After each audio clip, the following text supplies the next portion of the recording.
I am a virus. Chapter 1 Lockdown Diary 3 A pause, but also a fast forward. In the past 3 weeks, many have described the vast city of Wuhan as being pressed on the pause button. Indeed, nearly all of China has come to a halt. However, due to the untimely death of Dr. Li Wenliang, an ordinary person like me who, driven by basic conscience, merely alerted a few medical colleagues, he has become a hero in our hearts. Yet, disasters continue to unfold. I suddenly realize that this so-called pause is merely the current situation that everyone can see and comprehend. In contrast, I perceive scenes of fast-forwarding events. 3, 5, 10, or even 20 years later, the same tragic occurrences, horrific visuals flash before my eyes in fast motion. These grim images might arise from another virus outbreak, water contamination, a dam collapse, a nuclear disaster, or any unforeseeable man-made calamity. As long as we persist in our current state of denial and lack of reflection, similar disasters are doomed to recur. Each time a disaster strikes, we will be victims, feeling innocent, and hoping for the emergence of a whistleblower. Each Chinese citizen will still find themselves, as they did this time, exposed during calamities, sacrificed time and again. This is not mere alarmism. Let us take a look at the authentic timeline of the COVID-19 outbreak in Wuhan that I gathered online on February 2, 2020. Let's rewind the clock to December 1, 2019. December 1, Jinyuntan Hospital admits the first patient with an unknown pneumonia, who has no exposure history to the Huanan seafood market. December 10, 3 more people fall ill, 2 of whom also have no exposure history to the market. December 30, Wuhan's Health Commission issues an internal notice indicating unexplained pneumonia linked to the Huanan seafood market. Notably, why was this only an internal notice? What were the media doing? December 30, on the same day as the internal notice, Dr. Li Wenliang and 7 other doctors alert their colleagues in WeChat about the appearance of pneumonia similar to SARS in Wuhan. Note, at this point, it had been a whole month since the first case was discovered. If Dr. Li and the other 7 doctors hadn't felt the urgency of the situation, they wouldn't have issued these warnings. December 31, the Huanan seafood market is disinfected. December 31, a national expert group arrives in Wuhan, while a significant number of residents have already begun leaving the city. December 31, Wuhan's Health Commission publicly reports 27 cases of unexplained pneumonia but assures citizens, no clear human-to-human transmission has been detected, and no medical staff infections have occurred. This contradicts Dr. Li Wenliang's alarming warnings, indicating a deliberate concealment of the truth. Note, clearly, the first public notification by the Wuhan government was not just a technical delay, it was a deception. The motivations behind this deception are irrelevant, they have countless reasons to mislead the public, as is their routine. The crux of the issue is that, in the face of a potentially life-threatening infectious disease, they still resorted to deceit, reflecting the numbness and evil of this system. January 1, 2020, the Huanan seafood market is closed. On the same day, Wuhan Public Security announces the investigation of Dr. Li Wenliang and the other 7 rumor-mongers. Note, it is evident that even before the announcement regarding the 8 individuals, the ruthless state machinery had already begun responding to the unknown pneumonia. Yet, unsurprisingly, they chose to cover up the truth. January 1, CT doctors at Xinhua Hospital identify 3 cases with CT abnormalities.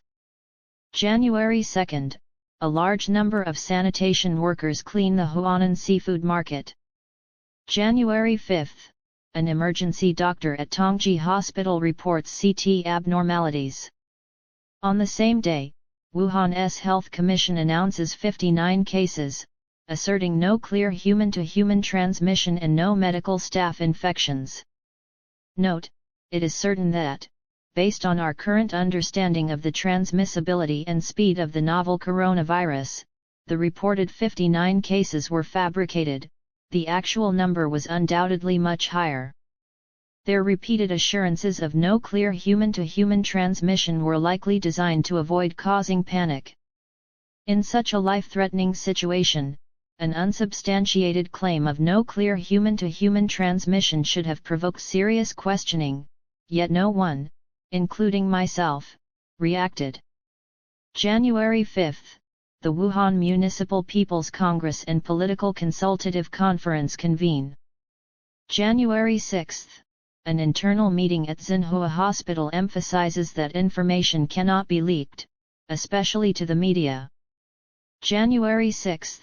The Chinese CDC issues a notice to initiate a Level 2 emergency response. January 8. National Health Commission experts confirm that the novel coronavirus is the pathogen behind the outbreak. January 10. The Wuhan Municipal People's Congress concludes. January 10. CT doctors at Xinhua Hospital identify 30 additional cord abnormalities.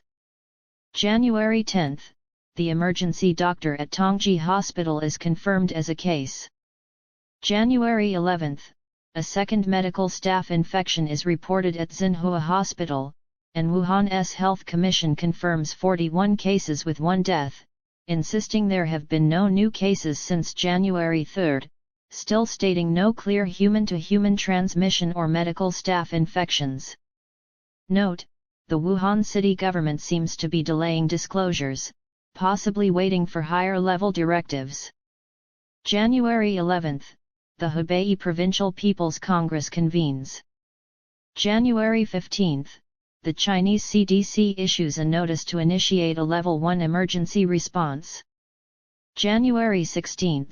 ACT abnormality is noted by the head of the ENT department at Xinhua Hospital. January 16. Wuhan's Health Commission reports no new cases, stating, "We do not rule out limited human-to-human transmission, and the risk of sustained human-to-human transmission is low." Note, such phrasing is evidently a manipulation of language, and the media failed to question it. The public merely whispered among themselves, and the entire city remained unprepared, even mocking outsiders for being overly anxious. January 17. The Hubei Provincial People's Congress concludes, with no new cases reported between January 12 to 17. Note, it is horrifying that new cases were not announced during the People's Congress. However, everyone living in this country understands the unspoken rules. Ironically, the timely convening of the Wuhan and Hubei Provincial People's Congresses suggests that even the officials within the system are merely tools of this malevolent structure, and their health and safety can be sacrificed at any time. January 18. Wuhan's Health Commission reports 4 new cases. January 18. CT doctors at Xinhua Hospital identify 100 cases with cord abnormalities. January 19. Wuhan's Health Commission announces 17 new cases, totaling 62.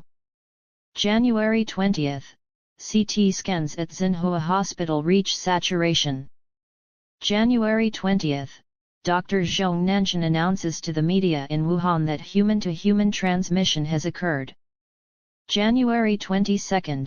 Hubei Province initiates a Level 2 emergency response. January 23. Wuhan is placed under lockdown. January 24. Hubei Province initiates a Level 1 emergency response. January 25. The head of the ENT department at Xinhua Hospital passes away.